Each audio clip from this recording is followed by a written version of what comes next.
Recebam minhas boas-vindas à aula de Ciência Política. Meu nome é Cassiane Campos e estarei junto com vocês nesse período, colaborando com mais essa etapa no processo de aprendizagem. O caderno didático que será utilizado está disponível na sala virtual. Ele tem 5 unidades. 4 dessas unidades serão trabalhadas nas aulas. A primeira unidade, a segunda, a quarta e a quinta. A terceira unidade será matéria de seminário, por isso fiquem atentos às instruções sobre as atividades avaliativas que apresentarei agora.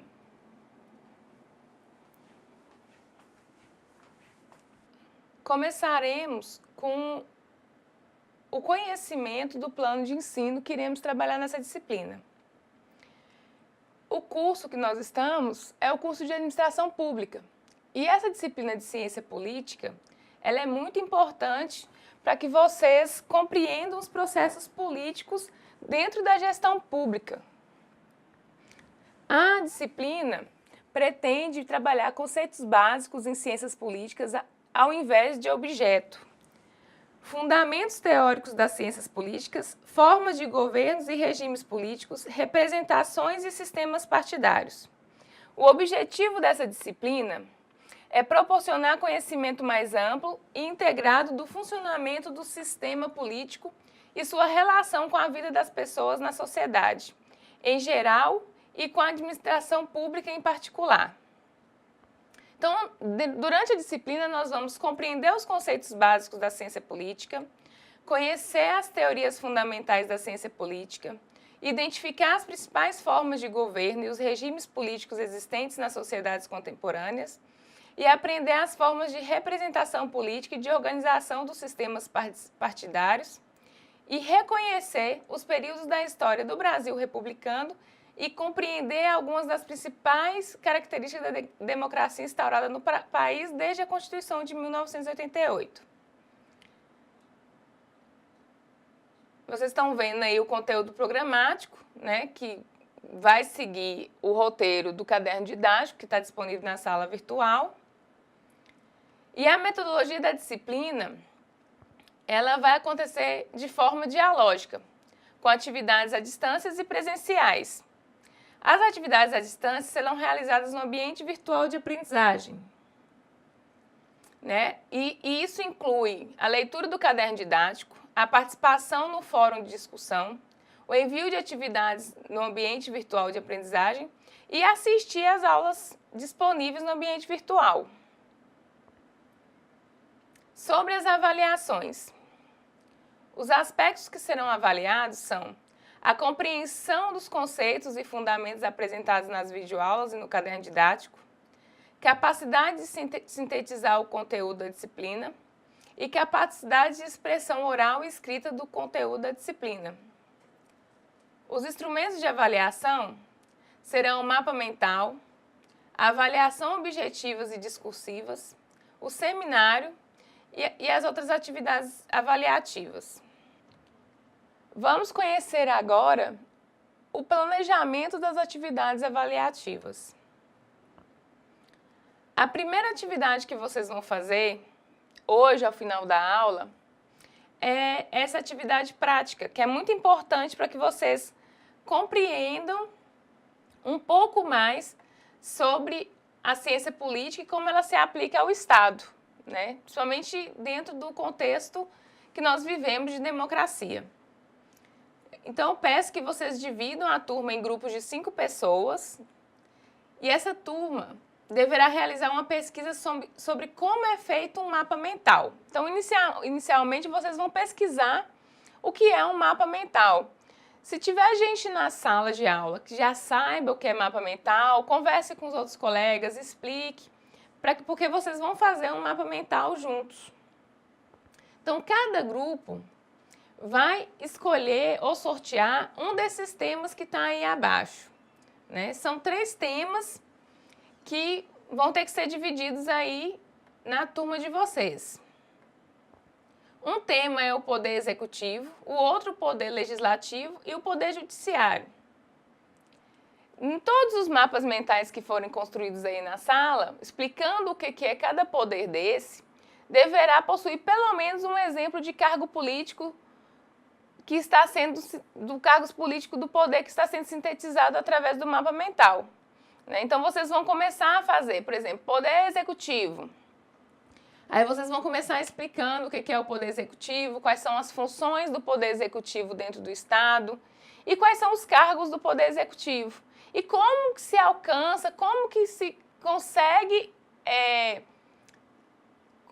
ocupar aquele cargo dentro do poder executivo. Então, vocês vão explicar todos esses processos, cada um com seu tema aí no grupo que vocês dividirem no final da aula, tá bem? O seminário. A turma deve ser dividida em 10 grupos. O seminário terá como matéria a unidade 3 do caderno didático. Porém, os participantes deverão complementar a apresentação através de pesquisas em fontes legítimas e confiáveis. Ou seja, quando vocês dividirem aí os 10 grupos na turma, e aí cada 2 grupos vão ficar com o tema que está aí embaixo que vocês já estão vendo, vocês vão ler o capítulo 3 do caderno didático, estudar o capítulo 3 do caderno didático, destacar a parte que diz respeito ao tema que você vai apresentar com o seu grupo e pesquisar mais fontes. Mas lembre-se de pesquisar fontes que sejam legítimas, né? Que tenham validade. No lugar de usar o Google normal, usa o Google acadêmico, que eu imagino que você já conhece, já sabe o que é. É só colocar lá no Google acadêmico, e clicar que vocês vão ter acesso ao Google acadêmico, e lá você vai ter acesso a artigos que são legítimos, que vão estar falando sobre o tema, para pesquisar sobre o tema. O seminário deve ocorrer da seguinte forma. Como cada 2 grupos ficará com o mesmo tema, um grupo será o grupo inquisidor e o outro será o grupo respondente. Como que funciona essa forma de apresentar o seminário? Cada membro do grupo inquisidor deverá formular uma questão sobre o tema e direcioná-la a um membro do grupo respondente no dia do seminário. Só será admitida que a mesma pessoa responda 2 ou mais questões se o grupo inquisidor tiver mais membros que o grupo respondente. As questões nunca poderão ser repetidas. Por exemplo, vocês têm 5 pessoas no grupo. Esse aqui é o grupo inquisidor. E o grupo respondente tem 4 pessoas.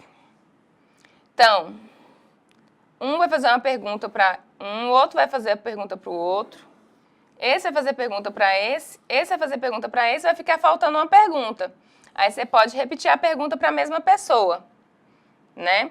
Mas se por acaso aqui tiver mais pessoas do que no inquisidor, se o grupo inquisidor tiver menos pessoas que o grupo respondente, uma pessoa do grupo inquisidor terá que fazer 2 perguntas no lugar de uma. E é através de perguntas e respostas que vocês irão apresentar o seminário. Tá bem? Então, os 2 grupos vão pesquisar, vão entender sobre o assunto, e o grupo respondente tem que estar preparado para as perguntas que serão feitas pelo grupo inquisidor. Vocês podem conversar entre si, saber e pesquisar perguntas que vão abordar o tema como um todo, né? Os temas são os regimes políticos, que é o que se trata na unidade 3 do caderno didático. 2 grupos trabalharão com democrático liberal, 2 grupos trabalham com democrático não liberal, 2 grupos trabalham com autocrático liberal, 2 grupos trabalham com o tema autoritário, o regime político autoritário, e 2 grupos trabalharão com o regime político totalitário. Tá bem?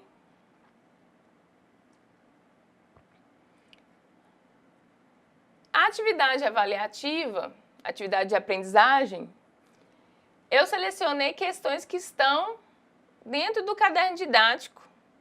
Fiz algumas adaptações e são essas duas questões que eu vou querer que vocês respondam e postem para mim no link de tarefa na sala virtual. A questão 1, você vai ter que escolher uma das duas questões, né? Ou a questão... Você vai ter que escolher ou essa questão, identifique as principais características, vantagens e desvantagens existentes nesses sistemas, ou a questão 2, explique por que o clientelismo e o insulamento burocrático não são compatíveis com a democracia. Você vai escolher uma dessas duas questões e responder uma delas.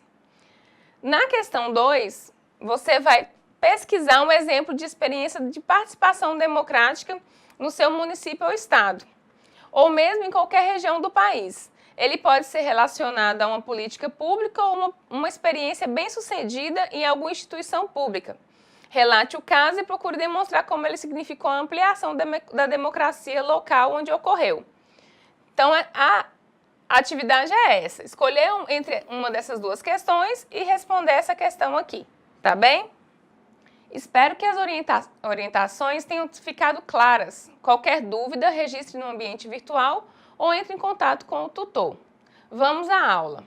Hoje a aula é sobre os conceitos básicos da ciência política. E como eu já falei, se trata da primeira unidade do caderno didático. Considero muito importante que vocês, como futuros administradores públicos, aprendam e compreendam como a política foi pensada por filósofos e estudiosos dos séculos passados. O objetivo dessa aula é compreender conceitos como política, poder, formas de governo e organização do Estado. Todos esses conceitos estão vinculados às percepções acerca da administração pública e no decorrer desta aula ficarão claras as diferenças entre o direito administrativo e a ciência política ao definir as funções da administração pública. A primeira coisa que vocês devem saber é a origem da palavra política. A palavra política vem do grego e diz respeito aos procedimentos relativos à polis, ou seja, relativos à cidade ou estado. Desse modo, quando falamos de política, estamos falando sobre a arte ou a ciência de governar, algo que é muito importante para a formação de vocês. Para que vocês possam entender a arte de governar, iremos refletir um pouco sobre o poder. Vocês conseguem ver a relação entre governar e ter poder? Relacionar governo e poder é parte essencial do que a ciência política faz. Não é possível refletir sobre política sem refletir sobre o poder. O poder tem 5 elementos básicos: o sujeito, o objeto, o meio e o fim. Vocês já devem ter ouvido falar sobre Maquiavel, não é mesmo? Quando alguém diz em uma conversa informal, você é maquiavélico, ela está fazendo referência a este pensador do final do século XV, que escreveu a obra O Príncipe. Uma frase muito famosa de Maquiavel é: os fins justificam os meios, fazendo referência ao fato de que a forma com que o príncipe exerce seu poder está diretamente vinculada à sua finalidade como governante. Nesse sentido, o sujeito é quem exerce o poder. O objeto é sobre quem o poder é exercido. O meio é como o poder é exercido. E o fim diz respeito à finalidade do exercício do poder. Para melhor compreender o poder, preste atenção na tipologia clássica de Aristóteles, filósofo grego do século IV a.C., sobre as formas de poder com base no interesse em favor do qual o poder é exercido. Vamos então estudar um pouco sobre essas formas de poder.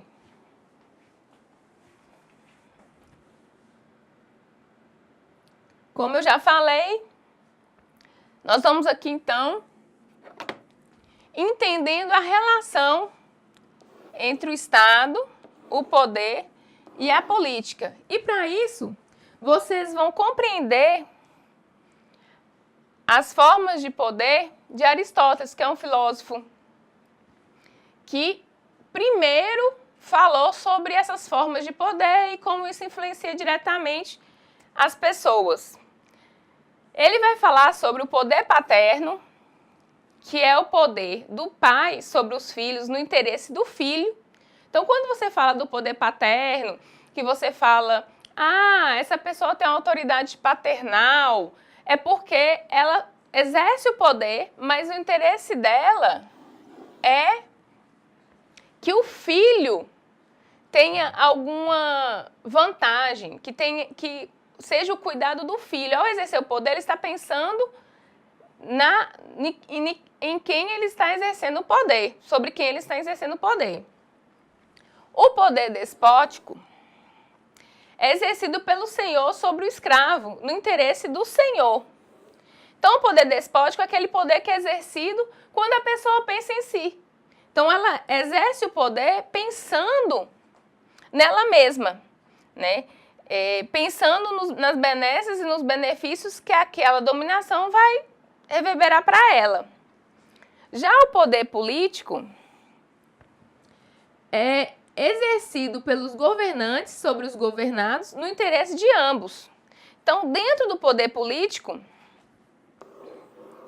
há o interesse dos dois, de quem exerce o poder e sobre quem o poder é exercido.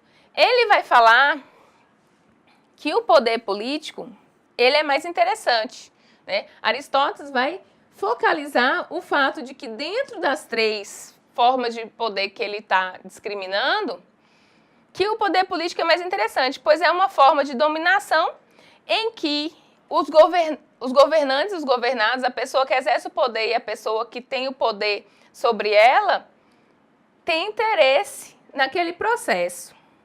Tá bem? Aristóteles ainda segue adiante em seus estudos, apontando para a necessidade de se compreender também as formas de governo, não apenas as formas de poder. A tipologia aristotélica das formas de governo agrega uma variável a mais à tipologia das formas de poder, o número de governantes, e segue dividida em 3 categorias: o governo de um só, o governo de poucos e o governo de muitos. Aristóteles ainda faz a diferença entre o bom governo e o mau governo. Vejamos aqui nos slides a diferença entre o governo bom e o governo mau.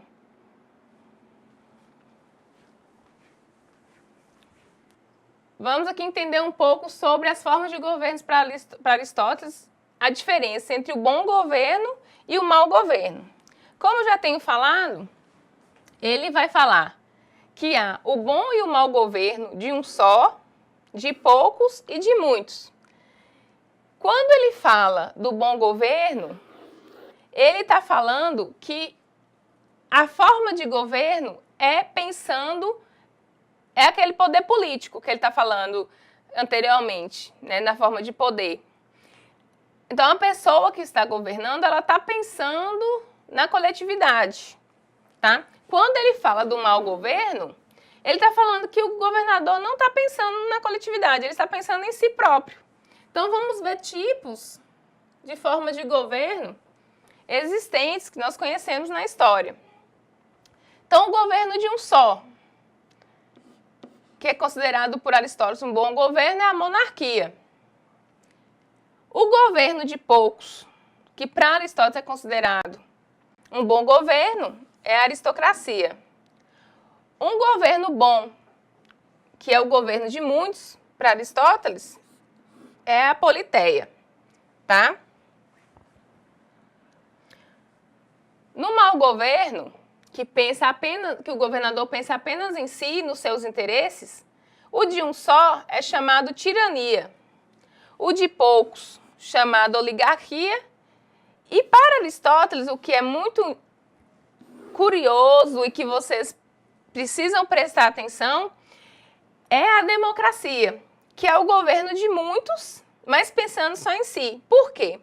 Porque para Aristóteles, e isso que eu estou falando para vocês, que vocês devem prestar atenção, porque é curioso, há uma diferença da democracia da época dele, porque a gente conhece de democracia hoje. Na época de Aristóteles, a democracia era considerada a ditadura da maioria. isso? Não só porque era a maioria que escolhia e que determinava como o governo ia acontecer, mas porque era só a maioria que tinha acesso a opinar. Quando se juntava os cidadãos da época, só aqueles que eram considerados cidadãos, que tinham alguma posição dentro da sociedade, e eles se juntavam para decidir alguma coisa sobre o governo e impunha suas decisões sobre as outras pessoas que não eram consideradas cidadãos. Para Aristóteles, isso era considerado a ditadura da maioria. Então, ele não era um governo democrático como a gente conhece hoje, tá? Até aqui, falamos da perspectiva clássica sobre a política. Entretanto, é muito importante que vocês conheçam as perspectivas modernas sobre a política e a relação entre governo e poder. Para falar sobre a tipologia moderna das formas de poder, tomaremos como base os estudos de Max Weber, sociólogo alemão do século XIX, e Norberto Bobbio, pensador italiano do século XX. Norberto Bobbio divide as formas de poder em três: o poder econômico, o poder político e o poder ideológico. O poder econômico é exercido por aqueles que possuem bens e riquezas dentro de um cenário de escassez e se vale dessas posses para induzir aqueles que não possuem a certos comportamentos, inclusive em relação ao trabalho. Um exemplo do poder econômico é uma família que mora na cidade convidar uma mulher ou moça da zona rural para viver em sua casa, onde ela terá que realizar todas as atividades domésticas em troca de casa, comida e oportunidade de estudo no centro urbano. Já o poder político é exercido pela posse do exercício da força física, através de armas de qualquer espécie e grau. No entanto, é importante destacar que essa é a condição necessária para o seu exercício, mas não a condição suficiente para qualificar o poder exercido pela força como poder político. Isso quer dizer que não basta o exercício da força para qualificar um poder como político, senão teríamos que qualificar o poder das milícias criminosas como poder político. Por fim, o poder ideológico é exercido através das influências de ideias emitidas por uma pessoa revestida de autoridade sobre determinado grupo. Por exemplo, as religiões e seus sacerdotes exercem poder ideológico sobre os seus fiéis por meio dos valores expressos em palavras que condicionam o seu comportamento. Passando agora para Weber, este autor tem muito a contribuir com a formação de vocês. Weber foi um atento estudioso das formas de poder e do Estado. Para Weber, o que caracteriza o Estado é o poder político, que é por ele exercido. É o monopólio do uso legítimo da força física sobre os indivíduos que integram uma sociedade. Para compreender a perspectiva de Weber, é necessário ter em mente o que significa o monopólio e a legitimidade acerca do uso da força. É muito simples compreender essas duas noções dentro da teoria de Weber. Ao dizer que o Estado possui o monopólio do uso da força, Weber está dizendo que apenas o Estado pode fazer uso dessa força em casos legais, sem ser punido por isso.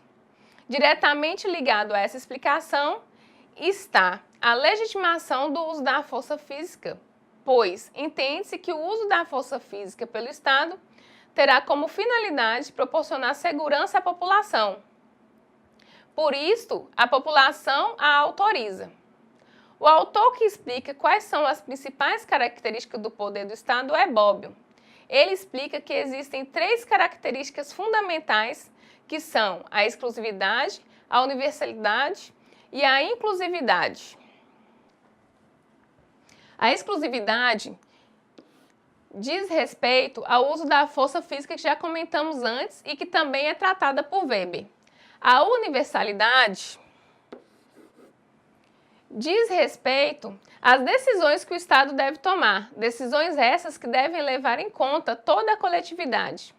Já a inclusividade faz referência à noção de que nenhuma esfera da vida social se encontra isenta da interferência estatal. Então, vocês veem aqui, eu até coloquei umas figurinhas que vão fazer com que vocês lembrem quais são as relações, né? Coloquei aqui no uso da força no uso legítimo da força, na exclusividade, a figura de um militar.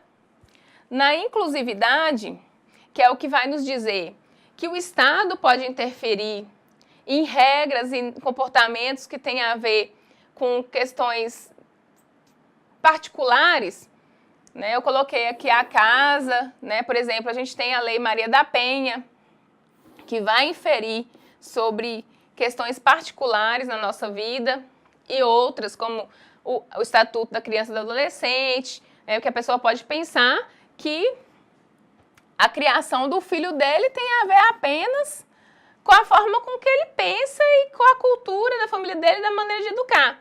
Mas o Estado vai falar, não, tem alguns limites e sou eu que coloco esse limite. Então, a inclusividade é isso. E a universalidade, de que o Estado sempre vai ter que pensar suas principais formas de governar e de exercer poder, pensando no coletivo, pensando em todas as pessoas, né? O que vai causar segurança a todas as pessoas, tá? Então, mantenha em mente essas relações, porque é muito importante que vocês compreendam essas características do Estado para Norberto Bobbio.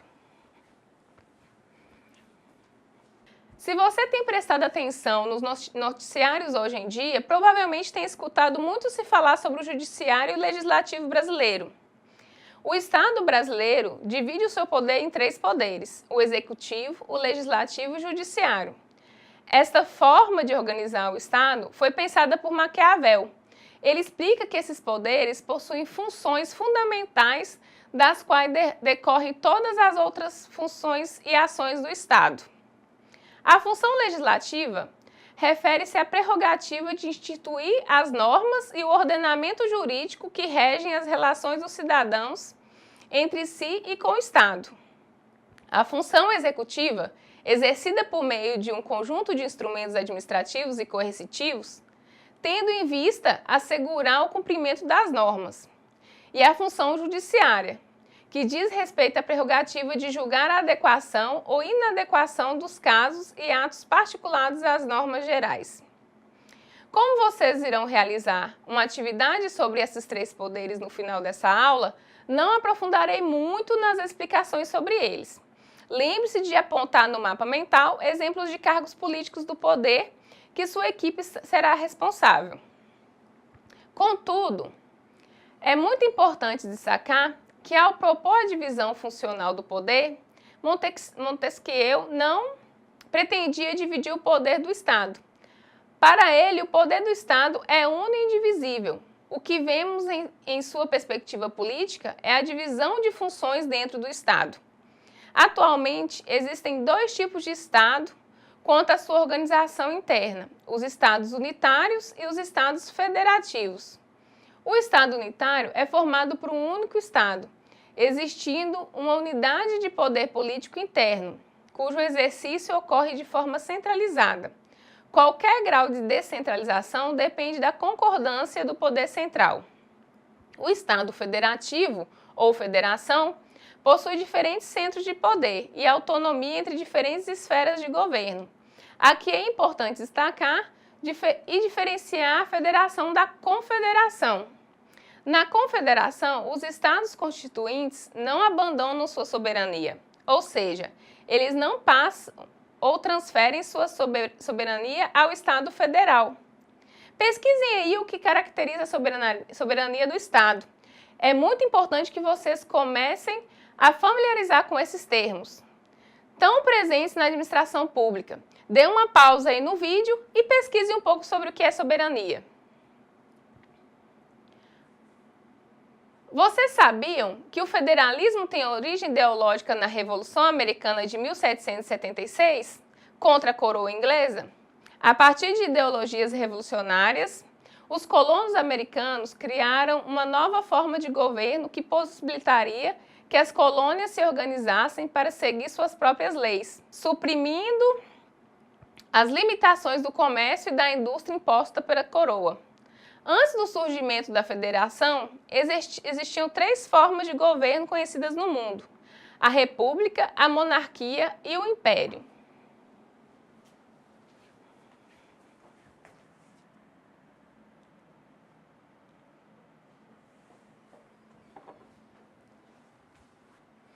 república é o resultado da escolha do povo.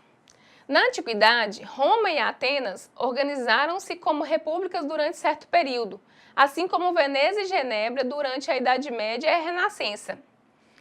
A monarquia resulta do direito hereditário. O império resulta das conquistas de territórios. Se compararmos essas três formas de Estado com a federação, inventada pelos americanos, veremos que entre as grandes novidades trazidas pela federação destacam-se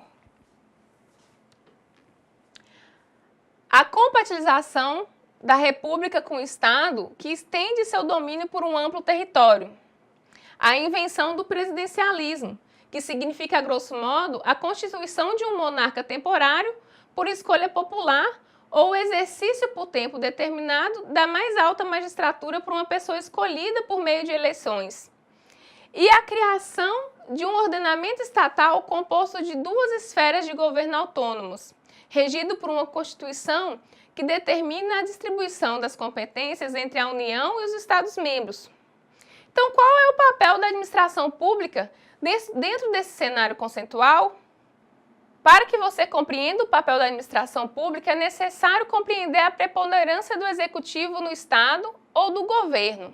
Embora o governo não tenha prerrogativas de criar as regras gerais que balizam a vida dos cidadãos, função legislativa e atribuição do poder legislativo, e de decidir sobre a adequação dessas regras aos casos particulares, função judiciária a cargo do poder judiciário, é o poder executivo que tem sob seu controle o aparato coercitivo do Estado, garantindo assim o cumprimento das determinações de outros poderes e execução da política do Estado. Através do aparato coercitivo e o uso legítimo da força, o poder executivo exerce poder sobre a população, fazendo com que as decisões tomadas visando a coletividade sejam cumpridas. Vimos até aqui noções muito importantes sobre o Estado através da visão da ciência política, que traz a perspectiva do poder. Logo, vocês terão contatos com novas formas de pensar esses conceitos através do direito administrativo. Há uma importante diferença entre essas abordagens. A abordagem do direito administrativo é prescritiva, o deve ser, enquanto a da ciência política é descritiva, o que é. A primeira entende a administração pública como prestação de serviço e a segunda entende como dominação.